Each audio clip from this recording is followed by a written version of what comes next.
Good evening, and welcome to the Commonwealth Club. I'm Ellen Tauscher, former Undersecretary of State for Arms Control and International Security, former member of Congress, and member of the Commonwealth Club's Board of Governors, and I'm your moderator for tonight's program. It's now my pleasure to introduce tonight's guest, the Honorable Michael Chertoff, former Secretary of Homeland Security under President George W. Bush, and author of the really terrific new book, Exploding Data, Reclaiming Our Cybersecurity in the Digital Age. As Secretary of the U.S. Department of Homeland Security from 2005 to 2009, Mike Chertoff led the country in blocking would-be terrorists. Before heading up the Department of Homeland Security, Secretary Chertoff served as a federal judge in the U.S. Court of Appeals for the Third Circuit. Currently, as co-founder and executive chairman of the Chertoff Group, he provides high-level strategic counsel to corporate and government leaders on a broad range of security issues.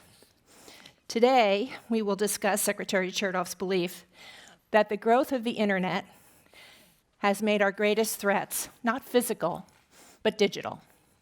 Please welcome Secretary Chertoff. Thank you. And I just want to say, Ellen, when I saw the gavel, I thought, wow, I haven't had a gavel since I was a judge. I felt like banging it a little bit. But actually, in real life, when you're on the Court of Appeals, you don't actually use a gavel. So. I used to use a gavel when I used to preside over the House when Nancy was the Speaker, and it was 5 times the size of this. And the trick really is that you don't bang the gavel, you go like this.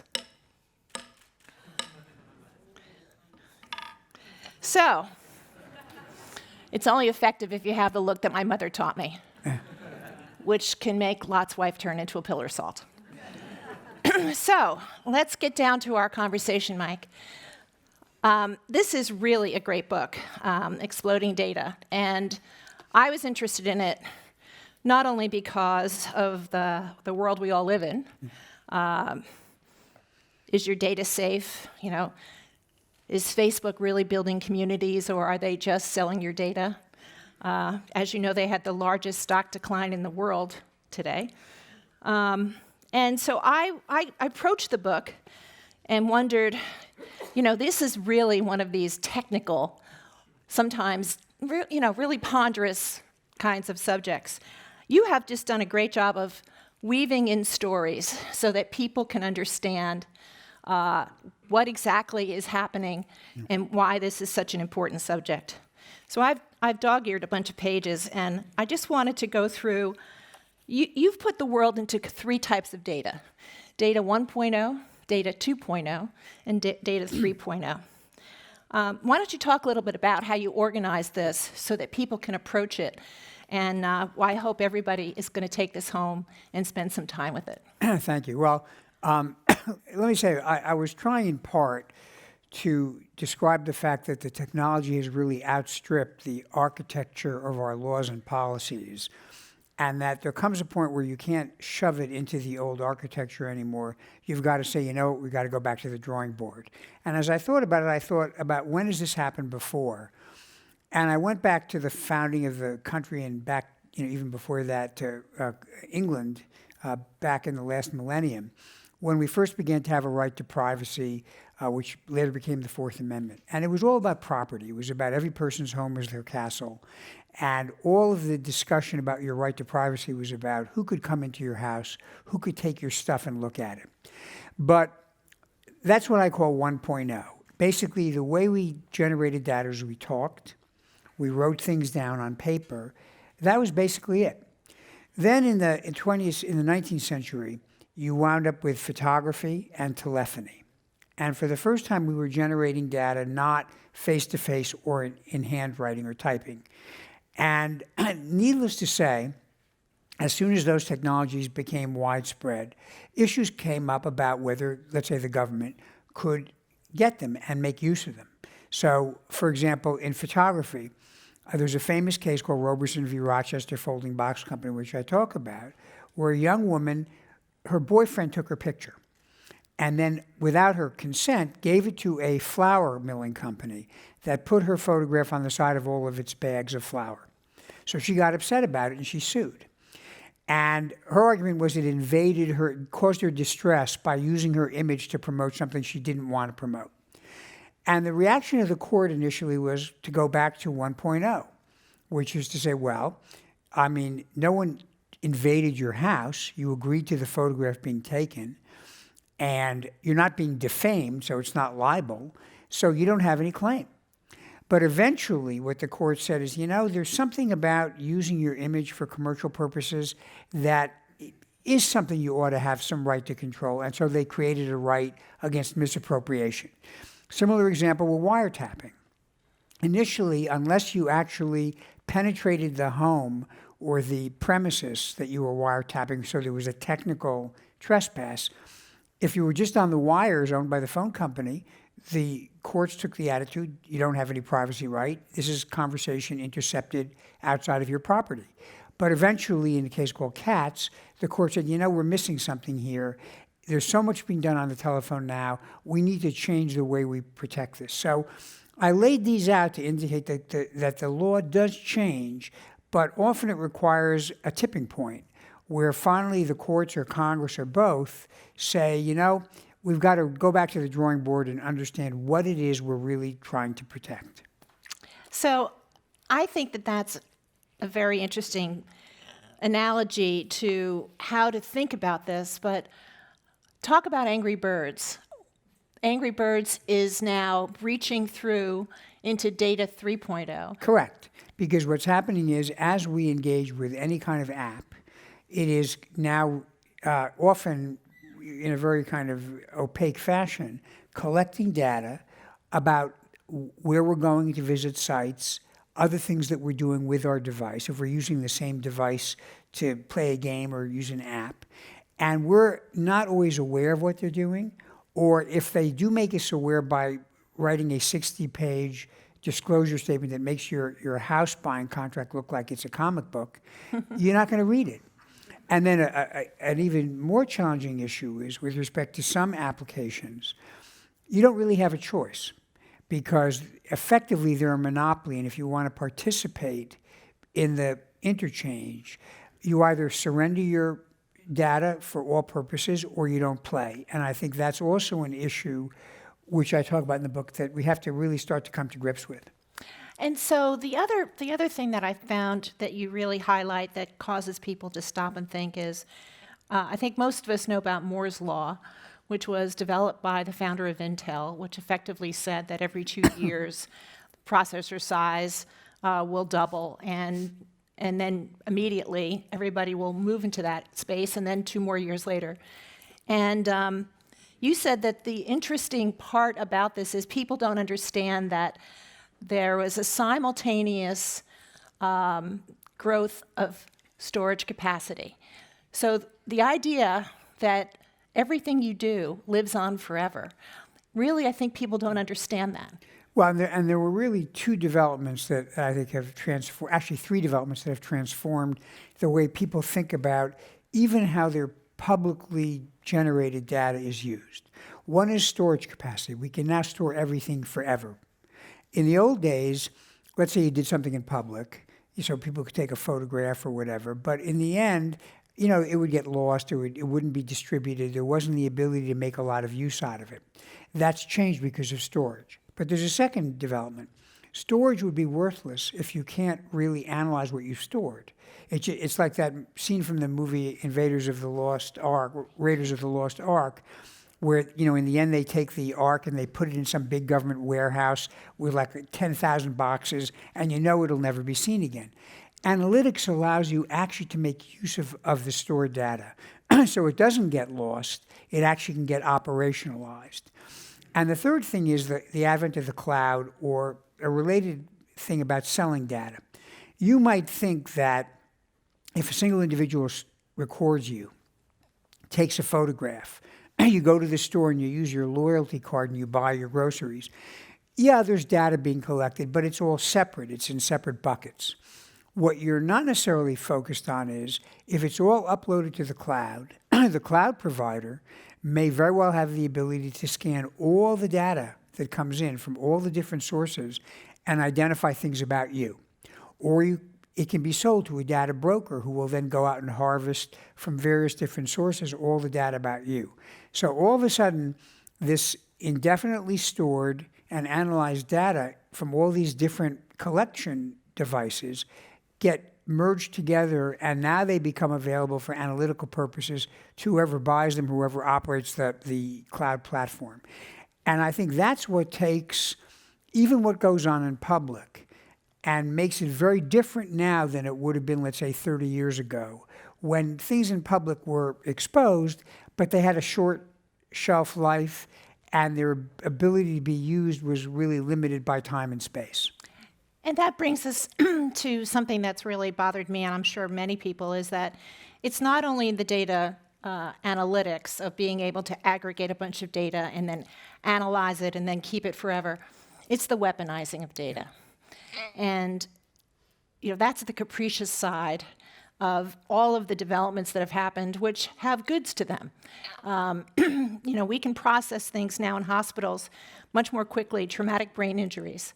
We have the ability to use very fast computers to be able to look at someone who's been injured within hours and decide what to do for something that, even just a few years ago, they perhaps couldn't be helped because by the time the information went through the computer, they were either too far gone or couldn't be helped. So there's a lot of good things about data, but at the same time, there's the whole now weaponization of it, which I think bothers a lot of people. You talk about fake news. Yeah. Talk a little bit about that. So, obviously we've had the experience in the last couple of years of discussion about what the used to be called information operations or active measures by the Russians, although I think there are other countries as well that use variations of this. And this is the use of media in order to propagate stories that are exaggerated or false or one-sided in order to drive behavior, social discord, and even hatred.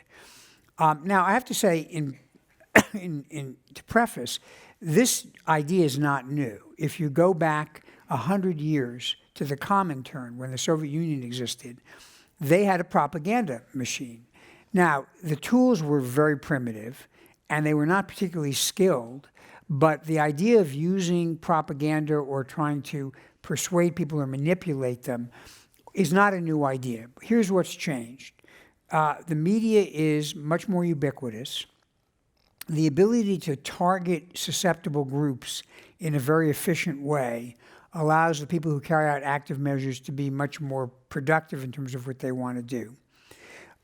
It's often difficult to know who's actually conveying the media. One of the issues that's arisen is people masquerading as your friend or pretending to be Americans when they're really Russians, or botnets acting as if they're human, or troll farms like the RIA, the Internet Association in Russia, pretending that they're actually acting like individuals. So there's an element of pretense and fraud about who is communicating.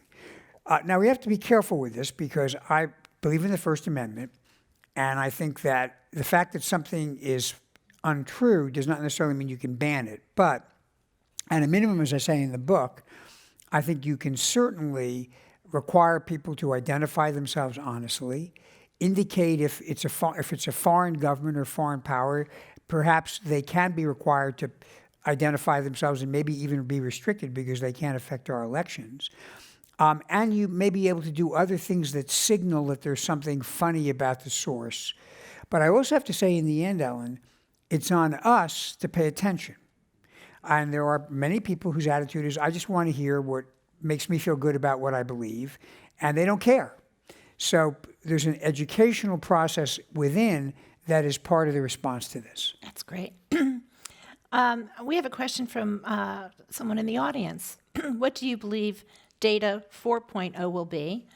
And in connection with terms of service, what do you think about the ability to skip reading the terms? Or should there be something more about opt-in versus opt-out? Great question. So 4.0, it's hard to know exactly what it can be. I suspect it may be a couple of the following things. Artificial intelligence, the use of machine learning and machine speed to even accelerate what's being done now and to make it even more precise and perhaps to be predictive so that it's no longer a matter of people learning what you've done, but them acting on base what they think you're going to do. Another thing is what I've recently heard is called deep fakes. It's the ability to take video and audio, marry them together, and actually fabricate what appear to be completely accurate and convincing audio and video clips that are just totally fabricated, so that you become almost unable to trust what you see with your own eyes because people are manipulating it. As to the second part of the question, I mean, I think this is part of what I'm suggesting in the book, that the ability to protect your privacy and your freedom by holding your data to yourself is not really going to be there anymore. Just as with the advent of telephones, you can no longer just have your conversations behind closed doors. So I think it becomes about controlling the data even after it's been collected by someone. What is your right to say yes or no to the use of your data for other purposes? And that's where I think Europeans, and here in California, I think they've just passed a law that basically say you have a right to require that before someone uses your data, you get asked to consent or not. And I think that is where we're going to have to go. Now, one of the challenges is it has to be real consent. So it means you have to be told in plain language what they're going to do, not 60 pages of stuff. And you have to have a real choice. So if you have what is effectively a monopoly, they should at least give you the option of participating, maybe by paying a fee, but not necessarily having to give up your data, so that you're not given the choice of either being shut out of something entirely or having to give your data over for whatever purpose someone wants to use it. Yeah. I think everybody wants to support local stores and people, retail, but I think most of us use Amazon a lot. I have family all over the country. It's easy to send gifts and send things. They know more about me than I want them to know. That's a benign part of this. This is kind of the good side of it. But there's a lot of other things, obviously, that where people worry about. You talk about, in the book, you talk about new laws that you think should be promulgated that can help block some of these scenarios. But part of it is educating people so they become empowered and know what to ask for and know how to protect themselves. And I think, this is about being mindful about what you do online. Now, I am not totally off the grid. I don't use social media, but I do things. But I always make a decision. Why am I doing this, and what information am I generating? So, for example, if you routinely get asked when you go to a new site, can we use locational data to better send you notices and stuff? So if I'm using like Google Maps or GPS, yeah, I give them my location because otherwise it doesn't work. But for most other things, no. It's okay, I'll do without the notice of what you can offer me. So it's mindfulness like that. I also, to be honest, am mindful of what I search online and if I'm going to use my device. Now, one thing I do is kind of maybe mixes up the algorithm is I like crossword puzzles. So I do a lot of online searching for crossword puzzle clues.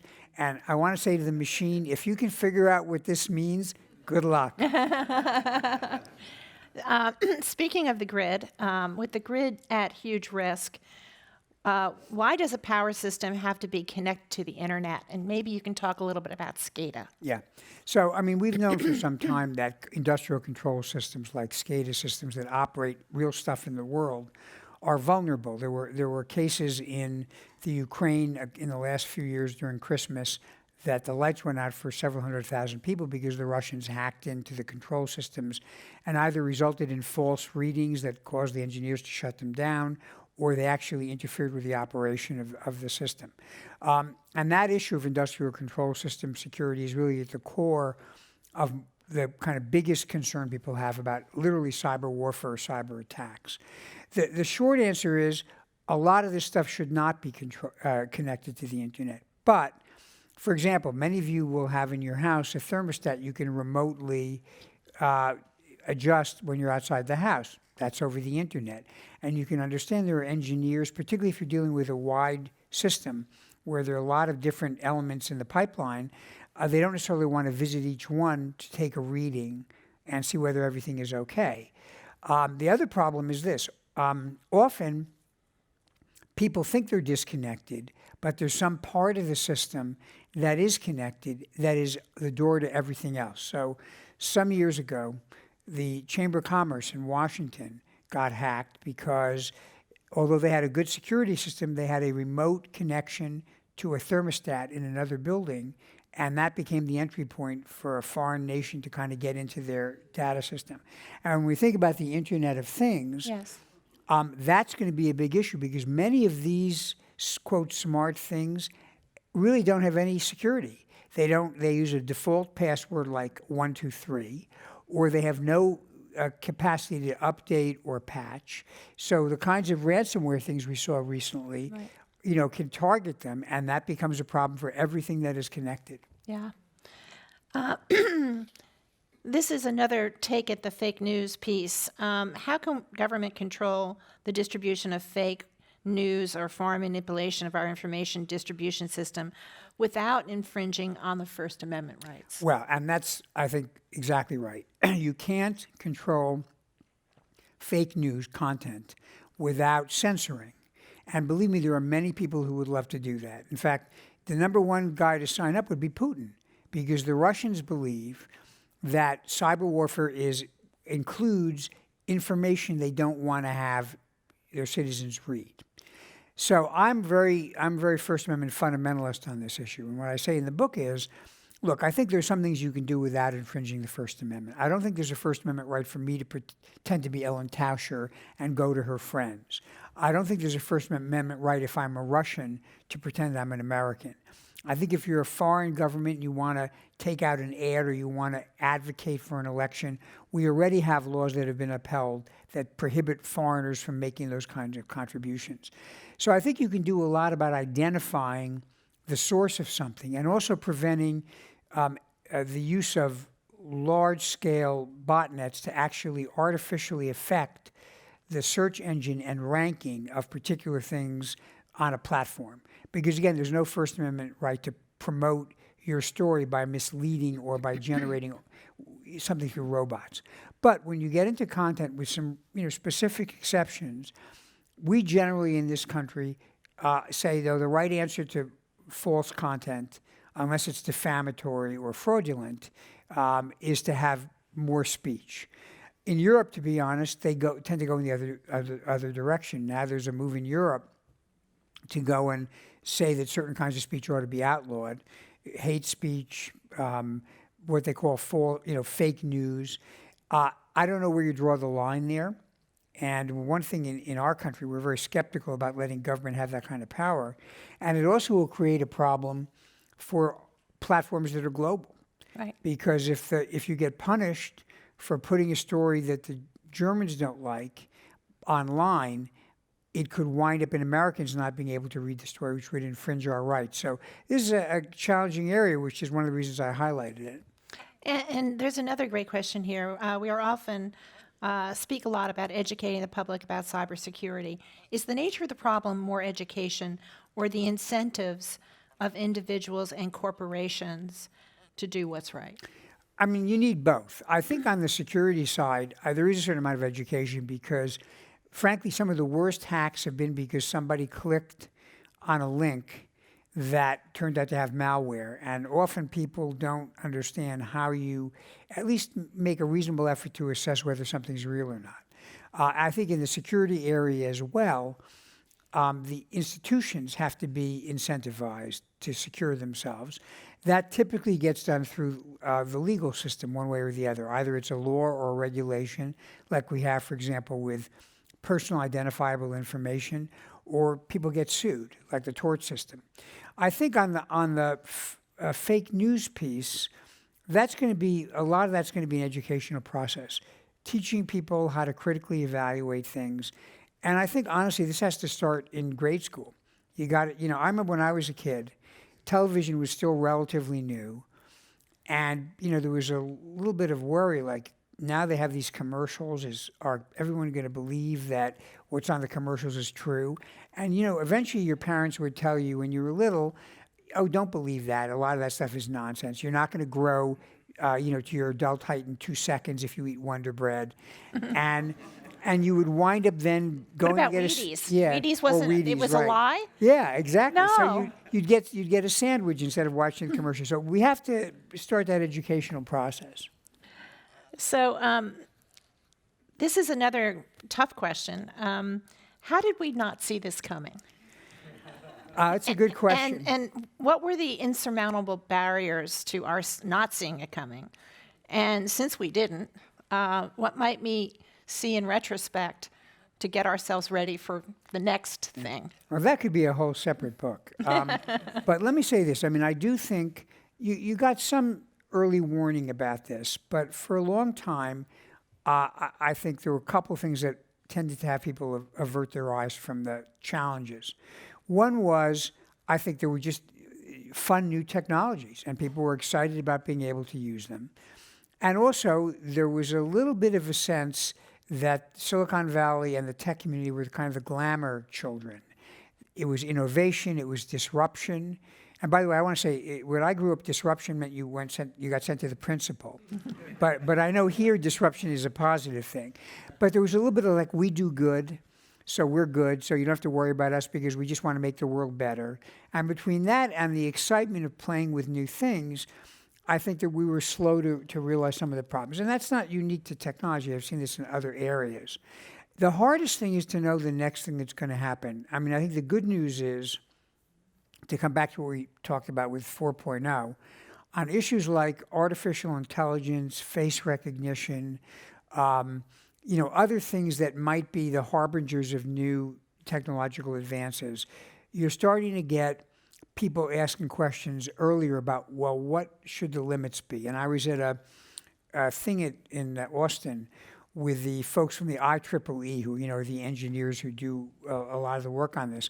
And interestingly, we're bringing humanists and novelists into their program because they said, we need to start teaching engineers about the humanities and philosophy, and we need to teach humanity and philosophy professors about engineering. And that's, much has happened when the nuclear age dawned. You got to make sure that as you're developing new technologies, you're not so excited by the bright, shiny object that you don't start to say, where can this object wind up? That's great. Traditionally, secular governments have left basic behavioral values instruction to religion.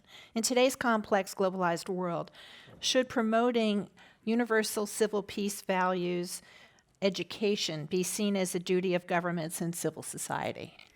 Well, I think we've actually, as I grew up, we actually did have civic focus on American values. It wasn't particular religion, but the values of the First Amendment, Fourth Amendment, tolerance. I mean, we didn't always honor them in execution, but I think that I remember that this was part of civics education. We did have a civic religion. You might say in the Constitution was, and people still invoke the Constitution. They may not always understand what it says, but it's invoked as an iconic symbol of what America is. In fact, one of the great things about the country has been, for the most part, that when people do come in as immigrants or new Americans, they're not, unlike in some places in Europe where you're not really French if you haven't been here for generations.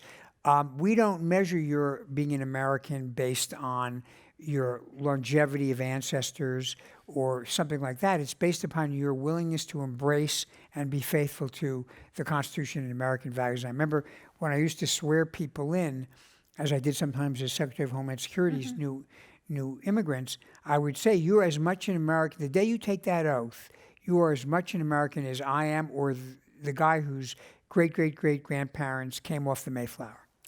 The idea of community has always been embedded. It's embedded in the Constitution, the Bill of Rights, and almost, if you think about it, it's a primer on how to do it. There's so much about the world today.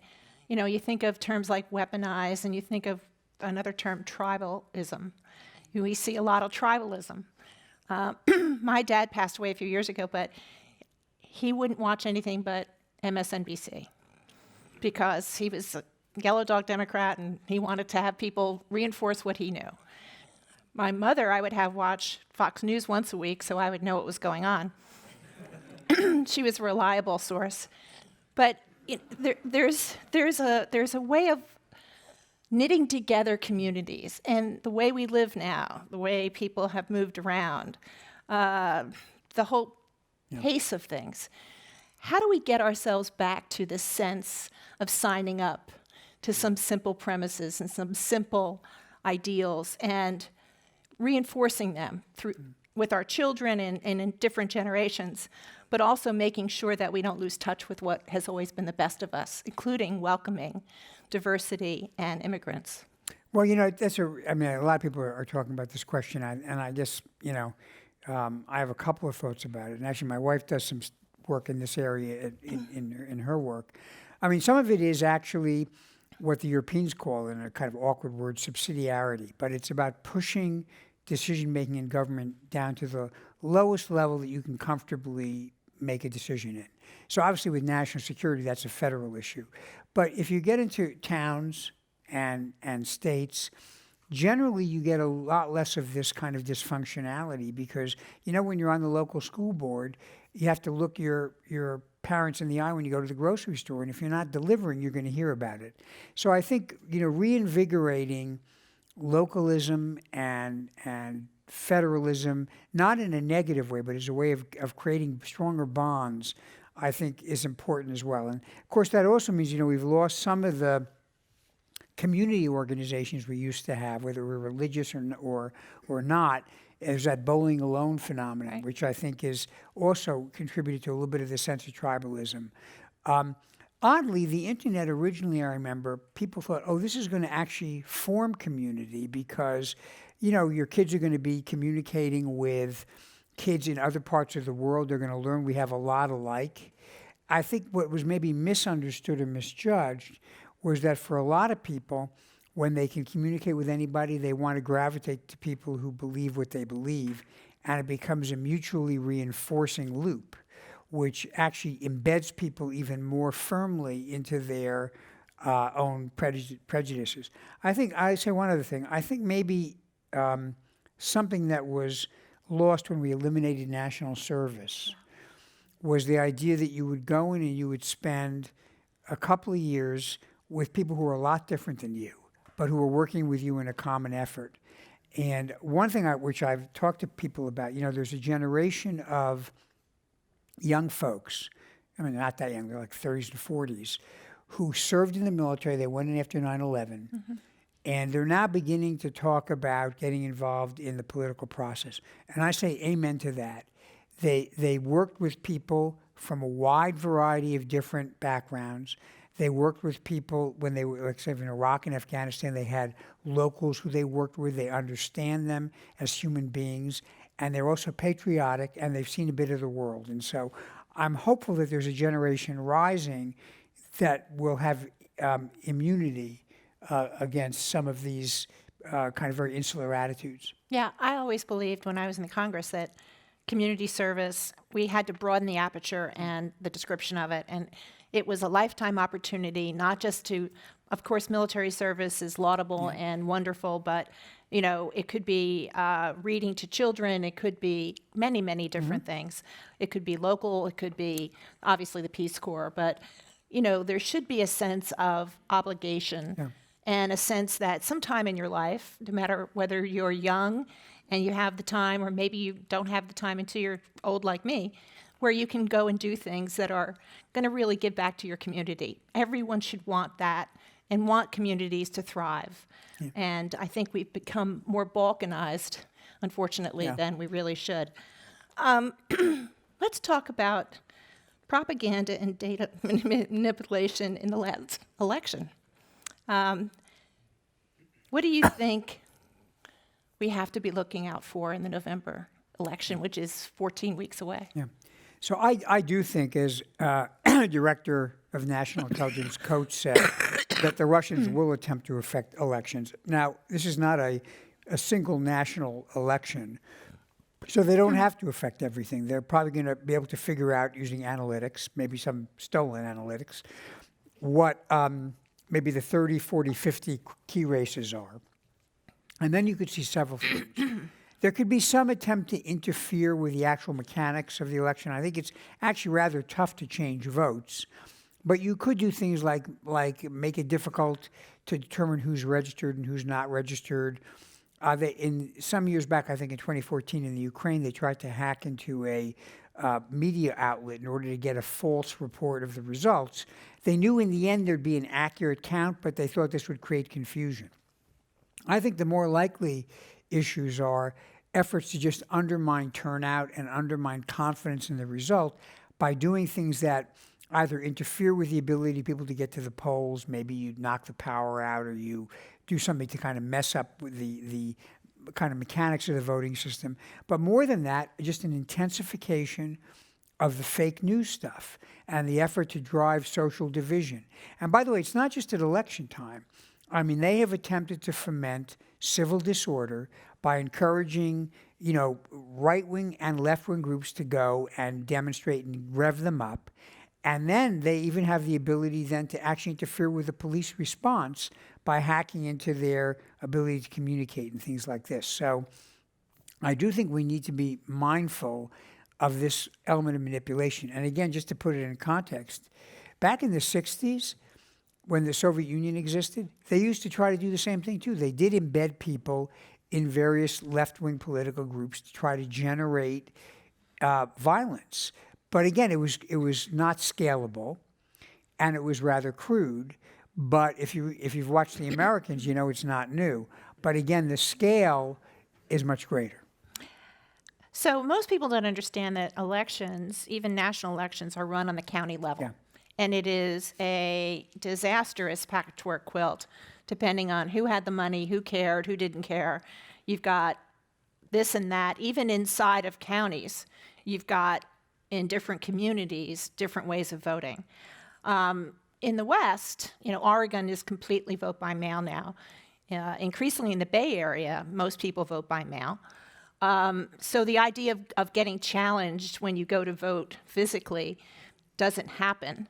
But there's a lot of people that worry about going to the polls and getting, a provisional ballot because somebody says, well, Little Mary Sunshine, I don't know, I've never seen you before. I don't think you really live here. Here's a provisional ballot. And they kind of get pushed off to the side. Can you talk, Mike, about shouldn't we be doing something like now? Shouldn't we have been doing something the month after the election in 2016 to get some sense of, people like you that are out of government, smart people to do a commission to say, this is the best system we should have. Let's go do it. So I do think we've been a little slow now. I mean, I do think now the Department of Homeland Security is focused on this issue. And although initially a lot of states and counties were reluctant to get the federal government involved, I believe now I was told at Aspen that all the states to some degree are now engaging on cybersecurity. Also, I should mention that I'm co-chairing with Anders Rasmussen, the former Secretary General of NATO, a transatlantic commission on election integrity, which is going to try to bring best practices as well as awareness of some of the threats, not just to the U.S., but to all of our allies in North America and in Europe. So there is work being done on this, but I'll be honest and say we're not where we need to be, but at least we're moving in the right direction. I think some of you might have seen before you came in this evening that Claire McCaskill's campaign was hacked today. Immediately, it was assumed the Russians had done it. I don't know whether they did or didn't, but this is the kind of thing that even if you look back now at the summer of 2016, I don't know if, Robert, I can do that without crying, but if you look back and you hear, a lot of the things that were happening about John Podesta's emails and DNC emails and Hillary's emails, those emails, you realize that it wasn't the emails. It was what was on those emails. Yeah. It was the data analytics of the campaign. It was her schedule. It was the polling data. So it wasn't, are you coming to lunch or, where are you going to be on Tuesday? This was really important information that was apparently sent around and used by perhaps the Trump campaign. We're going to find out eventually. But what do you think you see coming up? And what do we do? Because these things tend to happen within the last 2 weeks of a campaign when it's too late to react. People can't get themselves organized to even understand what happened and then explain it. What do you think people should be doing? Well, I mean, so this is what they used to call the October surprise problem. It's not limited to online. I mean, it's and we've seen it, by the way. Actually, the original October surprise. Remember back with when Carter was running, Right. And the Iranians held the hostages because they wanted to basically. I don't think they wanted Reagan, and if they did, they made a big mistake because he was not good for them. But they didn't like Carter, and they were going to try to affect the election. So this goes on not just online. Right. And so, I mean, obviously, we want to do the best we can to make sure there's no actual interference with the registration process and things like that. And you want to the extent you can identify foreign efforts to kind of promote false stories or things of that sort, you want to prevent that. But I also can imagine other things. For example, imagine on the eve of an election in a particular area, the Russians foment a civil disturbance and then wind up doing something to interfere with the ability to respond. That could have an effect on the election. It could affect people's morale. And as you know better than I do, because you've been in an elected office, turnout becomes a big issue. Right. It's not always a question of I'm going to change your vote. I don't know that you change a lot of votes from R to D or vice versa, but you can make people not go. That's right. And that has an effect. So, I mean, I would watch for those things. If I was an election official, I'd be on my guard for that last-minute thing that either disrupts the ability to go to the polls or even creates a disturbance of some kind. And, that doesn't have to be foreigners. I mean, you can get Americans to do this as well because everybody has learned this game. So this is a good question. How can we use data to prevent gerrymandering? So we have to use data to draw new congressional lines. In the 0 year of the decade, we do the census. And then 1 year, the first year of the decade, we reorganize the Congress to accommodate moves of populations and 435 members of the House. So we look at where people have moved, they analyze the census data, they figure out where people have moved, and they subtract seats from states, mostly northern, more industrial states, and they add them to mostly southern, western states.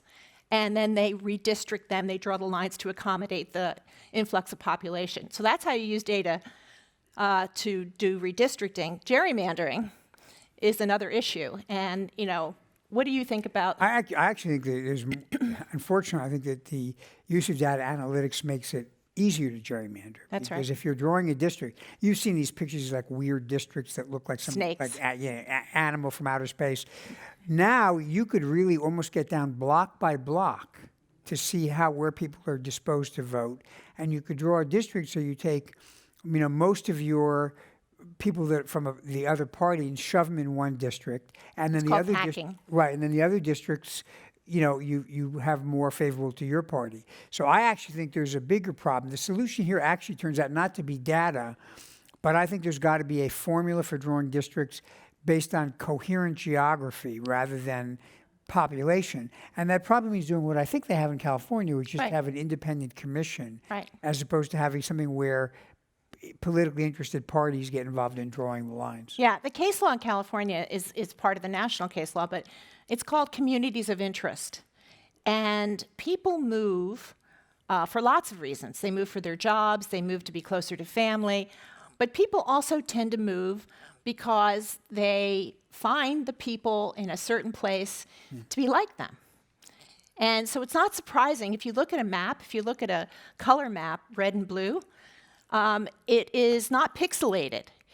It's a clump because people tend to go to places where people are like them. And it's interesting, but it's important that I think we've done a good job in California with our commission. Actually, to be on the commission, to draw districts, you actually have to know almost nothing about politics. That's actually a good thing because you're not trying to influence for one party or the other. But I think it's improved our situation a little bit, but it's still not as good in the rest of the country. We may have it right here in California, but we only have 53 seats. You need to have 218 to pass something. So we need the rest of the country to cooperate a little bit and do something more like we're doing. How do you feel about big data in healthcare?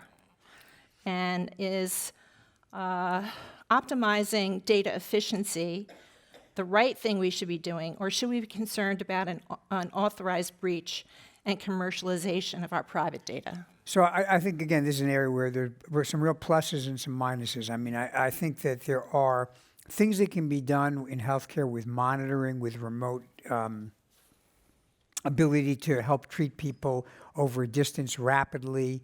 There was something I saw on television the other day about literally the ability to have someone, when they're picked up in the ambulance, have someone do some preliminary operating because you have somebody remotely controlling a robot arm using their hand to basically correspond to the robot arm. That's all good. And there are rules. This is an area where there are rules about safeguarding private data. And so therefore, health data does have restrictions that require both keeping privacy and also securing the data. So that's a good thing. I actually, though, think there are two risks you have to watch. One is you have to continually upgrade your security if you're holding that data and make sure you're not slipping. And that's why you want to keep it separated and have a firewall between that and, let's say, your business data. But the other problem is what happens when your insurer decides they want not just to look at your health data, but they want to look at other things. Right. And there was a story in the paper the other day about some insurers who are now looking at what kind of clothing you buy, because if you start to buy a larger size of clothing, they think maybe you're becoming overweight and they ought to raise your rates. So, I mean, that's pretty scary. And then imagine all the other things. I think another thing they look at is if you changed your name, they think maybe you're getting married or divorced, and that could lead to stress, and therefore that should affect your rates. And what I kind of the main nightmare I present in the book is the idea that everything you do can result in some either reward or punishment. And the Chinese are actually working on this with what they call a social credit score. So, if you have like Credit Karma, they'll tell you what your credit score is to get a loan. This would be looking at everything you do, who your friends are, what you're looking at online, your behavior day to day, and determining if you're a good citizen or a bad citizen. And if you're a good citizen, that's a better job, better education, better place to live. And if you're a bad citizen, less of that. That's what I worry about. That's when you start to lose your freedom, and that's what I think the next battleground is. So this person says, since we can't trust Trump to protect us against cybersecurity, what are we doing to help, and what is the top priority? And thanks for protecting us for so long. Well, thank you, yeah. Well, I mean, I do think the departments are really trying to work in the area of cybersecurity. I mean, you saw, the FBI did do the investigation that led to the indictments of those Russians. And if you read the indictments, they're quite detailed. I mean, there's obviously a lot of work went into investigating that. The Department of Homeland Security is working now to bring the private sector in closer to help them manage cybersecurity and get more visibility to what the threats are. And I think that's a good thing, too.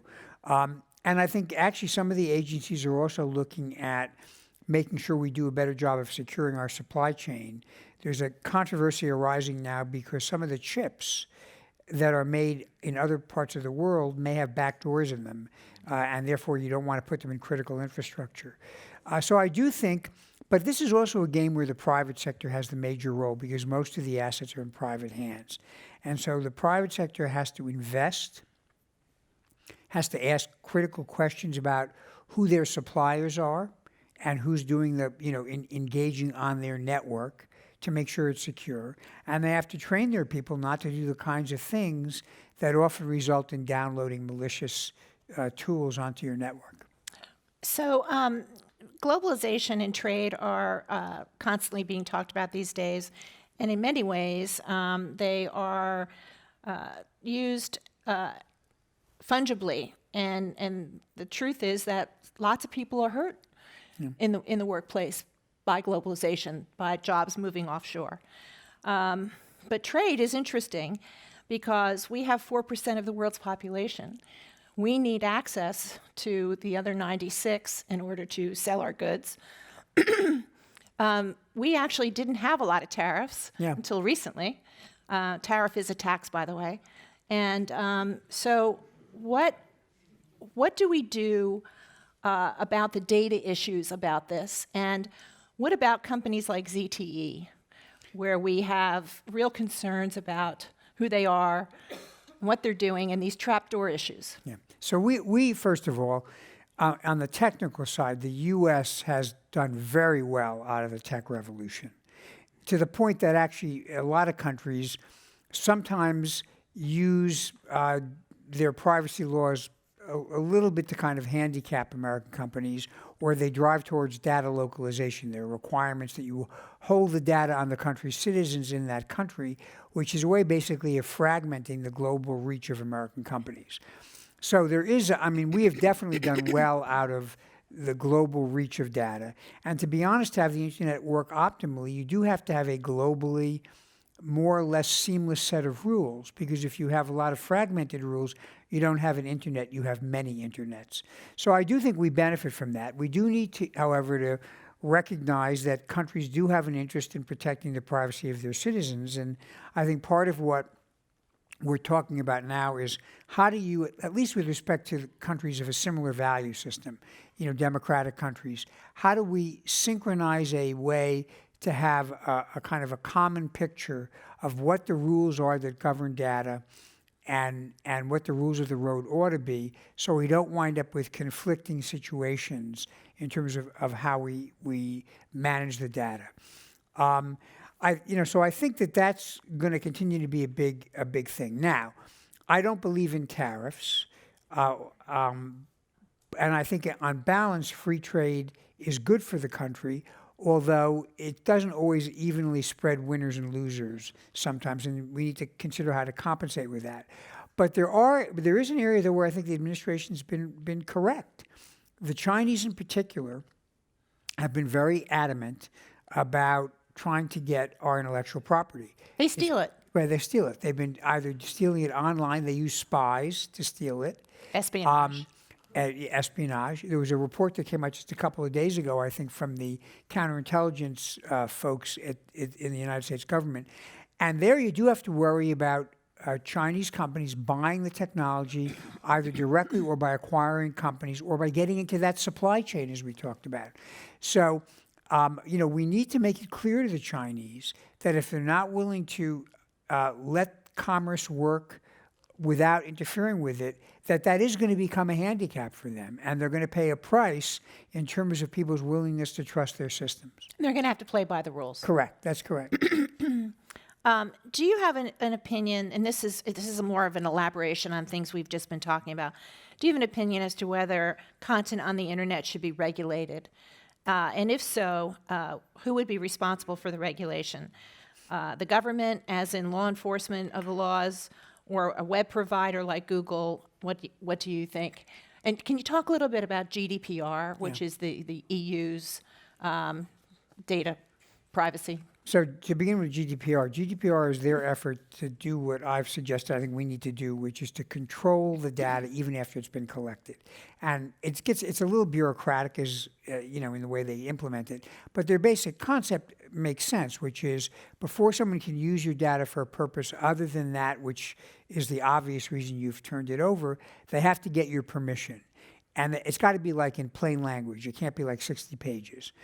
And I've even gotten some notices saying, if you want to keep receiving our wonderful marketing material, please click here. And I don't want to get their marketing material, so I never click on it. So that's part of where I think we need to head, giving people more control over their data. That might mean, by the way, that to get a service, you'll have to pay for it. And that's fair. But it's like, you have to pay for a newspaper behind a paywall. But at least that gives you a choice, I think, in terms of what you do.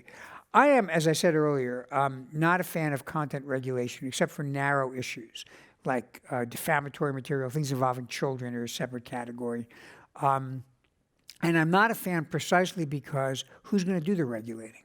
I certainly wouldn't want to see the government regulate. That's censorship, and that strikes directly at the heart of our Constitution. The private sector, I would give a little more leeway to, although, again, when you have a dominant organization, that can become, pretty inhibiting. You don't want to have, basically the power to control discourse in private sector hands. So I would be careful about, again, totally, in my view, okay to be dealing with artificial efforts to drive certain stories or impersonating people or doing things to kind of make it easier to get a certain kind of story than another story, which you're manipulating the algorithms. I'm totally on board with putting that off limits. But in terms of actual content, other than the narrow issues we talk about, I think I kind of honor the First Amendment. You get into some close cases like incitement is not really protected by the First Amendment. So if you have actual incitement, I think you can stop that. For example, I would worry about a message that said, go pick up a gun and kill somebody. I think you can ban. I think you can ban recruitment for terrorism. I think you can ban inciting people with terrorism. When you get into instructing people, you get into a little bit more of a grayish area, depending on how definitive it is. But I would tread very cautiously in the area of content regulation. So, as you talk about so eloquently in the book, and I love the stories that you weave in to make things seem real and relatable, there's a lot of politics behind some of this. It doesn't seem as if the Congress can do much these days, so the idea that we're going to come together and do GDPR. It was interesting to me that when Mark Zuckerberg testified just a few weeks ago, as kind of a gift in the first 5 minutes, he said, we're going to adopt GDPR, which is a European law. Right. He doesn't have a choice. Right. He didn't have a choice, but we also don't have an American law. Right. But a lot of things like cats were court decisions. Right. So what is the push-pull here? So this is interesting because the Supreme Court has actually begun to tackle this issue of beginning to think about how do we change the law for 3.0. So I talk about a couple of court cases in the book, Jones and Riley. One of them has to do with something was placed on a car, and they've basically used it to surveil the individual in the car, like for I think it was like 30 days, like 24/7. And they didn't have a warrant because their argument was it's public. I mean, you're out in public. You don't have a right to have protection under the Fourth Amendment. And the court actually said, no, in this case, the volume of surveillance is so qualitatively different from what you could have done back when the Constitution was framed, where you'd have to send people around to follow somebody, that we're actually going to say at this point you need the Fourth Amendment. And a couple of justices went further and said it's not, the court kind of went off on the idea that, well, you put something on the car, so that was a trespass. But some of the justices said, and not just liberal justices, no, we ought to say as a general principle, whether it's video cameras or things on cars, that there's a limit to how much you can collect even in public. In another case, there was an effort to, if you're arrested, they can do a search incident to arrest, pat you down for weapons and seize any evidence. They seized the phone, and they basically got into the phone. And the court said you needed a warrant to get into the phone because there's so much data on the phone that it's not like what you would have searched if you found a piece of paper in someone's pocket. It's like their whole life, and that requires a warrant. Just about a month ago in Carpenter, the Supreme Court dealt with the issue of subpoenaing locational data from your cell phone in the hands of the service provider. And the rule has always been that if data is in the hand of a third party, like a bank, you don't have a right to prevent the bank from turning it over in response to a subpoena. They don't need a warrant. And here the court said, no, there's so much locational data, we're going to say that it kind of goes beyond what we would normally think is a reasonable expectation, so we're going to require a warrant. And actually, Justice Gorsuch, who, although he dissented from the result, made an interesting point along the line of the book, what I've said in the book, which is he focused on the fact that even when someone has your data, it doesn't mean you lose all your right to it. You still have some interest that ought to be protected. Now, in this case, he didn't feel it should, he didn't apply it. But it suggests to me that the justices, and not just the so-called liberal ones, are thinking about these issues now in terms of the new technology, and I think that's a good thing. So this person asks an interesting question, and I'm just going to change it just a little because I think it dovetails with what you're talking about, Mike. Is personal data the future currency? Should citizens be able to monetize their own data, and how would the government regulate that transaction? But what if we instead help people understand that their data is an asset, and it should have maybe not a monetized value, but it should have a value to everyone, and it needs to be protected like things that are important. I think that's exactly right. You know, I've heard people describe your personal data as either the new oil or the new gold. But it is clearly of enormous value to a lot of people. It's valuable to marketers. It's valuable to people who are politicians. It's valuable to people who are providing health care, who want to assess, trends in what's going on with respect to potential health problems. It can be valuable in determining outbreaks or contagion or things of that sort. So there is real value to it. I'm not recommending people sell it, but they should treat it as an asset that's every bit as significant as your house or your bank account. And I think that's part of the process we have to be educating people about. Yeah, and how do we put together an education campaign for people to understand that, starting with little kids. Yeah. It's always easier to make little kids understand things, but how do we get people to understand how to calibrate that so that it actually is operational for them? I think you start with little kids, but I also think this is part of what we ought to be writing about and speaking about. Really, the reason I wrote the book was to get people to think about this and to understand that their data is valuable, that it's being collected and used in ways that they may not understand, and they need to both take responsibility for their own decisions, but also let's talk to our legislators. I mean, obviously people in Sacramento here paid attention, and I think you could get other states, and one of the beauties of the federal system is you can actually do things at the state level. And even if Congress is gridlocked, a lot of states are not, and once you get the ball rolling with that, that's going to have an effect across the entire country. So an early adopting state like California, where we have made lots of history and have broken the mold and done things for ourselves, we could be an early adopter for something like that. And you are actually, with respect, for example, to the issue of, again, giving notification before data is used. And there may be other areas, again, where California and other states can be early adopters. So we have about 3 minutes left, but I'm going to ask a long question that will go into our closing. But at the end of the book, you talk about 5 specific frameworks for new laws and rules that can block these problems. Can you quickly go through them and kind of give people a sense of what they should be advocating for, Well, what they should know more I about? think we've talked about some of this. We've talked about the need to have control over your data. I think you have to go through the 5 of them. Oh, okay. I can I'll do that. take each one. So you have, the first is to protect against attacks on our physical security by bad actors.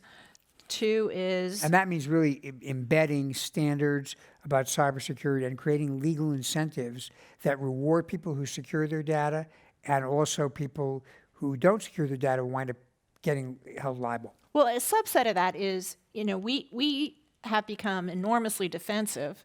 Right. Our grid and other parts of our economy and our data have become enormously defensive. Bigger walls, tougher ways of doing things, 2 kinds of verification, 3 kinds of verification. When does it change to offensive? Well, we do offensive things, but one of the other recommendations I make is let's not try this at home.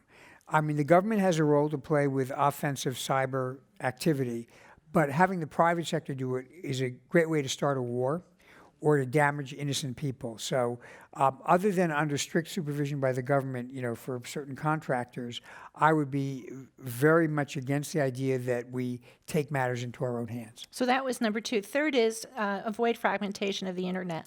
Right, and that's what we talked about earlier. We need to harmonize our rules with our allies overseas, because otherwise you wind up with a lot of different internets. I recognize China and Russia are going to have a different set of rules, and they may wind up going in their own direction, but they'll pay a price for that if they do.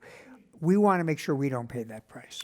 And 4th is the law must evolve to control the use of the use private parties can make of individual data. Right, and that's what we've been talking about for most of this session. And fifth is the law must incentivize private parties to collaborate with the government in protecting against shared vulnerabilities. Right, and this is an area where there's a whole issue about something called the vulnerability equity process. We do find a lot of vulnerabilities, even in venerable operating systems and software. There's got to be a way to share that so that we can correct the problem quickly before it gets out and bad guys use it. And that means you have to have a trusted relationship where when the government finds something, they share it with the private sector so the private sector can protect all of us. Well, I want to thank Mike Chertoff for being here, former Secretary of Homeland Security and author of the new book, Exploding Data, Reclaiming Cybersecurity in the Digital Age. I also want to thank everyone for being here and everyone that's listening to us on the radio, the internet, and on television. We want to remind everybody here that copies of Secretary Chertoff's book are for sale, and he will be pleased to sign books outside the room immediately following the program. I'm Ellen Tauscher, and now this meeting of the Commonwealth Club, the place where you are in the know, is adjourned.